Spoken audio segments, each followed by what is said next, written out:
Là, on est sur une innovation plus pour les soignantes et les soignants. C'est un kinésithérapeute et un ingénieur en ergonomie qui a eu cette idée. Société qui est basée dans le nord de la France, ça s'appelle Koala. Et c'est vrai qu'aujourd'hui, les soignantes et soignants sont sujets et sujettes à des troubles musculo-squelettiques de plus en plus fréquents à cause du poids, notamment des personnes, les personnes âgées, les personnes en situation de handicap qui parfois n'ont plus la force de se lever, de se transférer du lit, par exemple, à un fauteuil. Et donc, on force sur le dos, on force sur les bras et ça peut faire parfois très mal et entraîner des complications. Donc cette société a eu l'idée de créer, vous allez voir, une blouse, je vais me lever, et cette blouse, c'est une blouse qui n'est pas comme les autres. On a l'impression comme ça, quand on la voit, qu'elle n'a rien de différent. Et pourtant, vous allez comprendre. J'en ai pris une autre à côté de moi qui va vous permettre de voir à l'intérieur.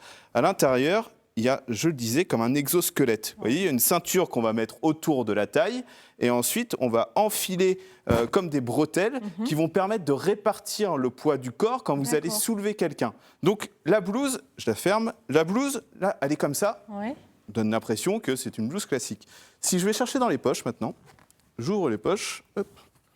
Je vais essayer de ne pas toucher le micro pour ne pas faire de bruit. Vous voyez, je vais sortir des poignets. D'accord. Ils sont venus ajouter des poignets. Qui viennent de l'exosquelette, en fait. Exactement, qui sont rattachés, pas à la blouse, mais à l'exosquelette qui est à l'intérieur. Ce qui fait que quand la personne va saisir les poignets pour se lever, elle va saisir les poignets au niveau de l'exosquelette et pas sur la pelouse. D'accord. Donc, ce qui est intéressant, c'est qu'il y a des choses qui ont été faites au niveau de la traction, jusqu'à 200 kg sur les poignets qui sont à ce niveau-là.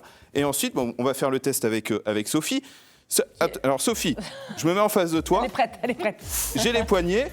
Imaginons que tu sois en difficulté pour te déplacer, pour te lever. Tu vas saisir les poignets. Moi, je viens fléchir les jambes au niveau des cuisses. Et là, je vais juste te ramener avec moi. Et c'est hyper simple. C'est vrai, ça te fait pas mal, ça tire pas Rien, sur ton ça tire dos, pas sur le lombaires. dos, ça tire pas au niveau des cuisses. En fait, on a une vraie répartition sur tout le corps.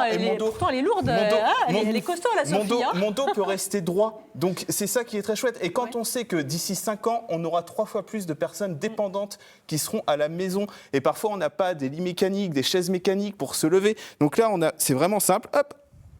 Et là, elle ne doit pas tirer sur les poignets du haut. Ça sert à quoi, les poignets du haut? Les poignets du haut, c'est quand je suis comme ça, si je veux l'emmener avec moi, elle peut s'accrocher à moi. D'accord.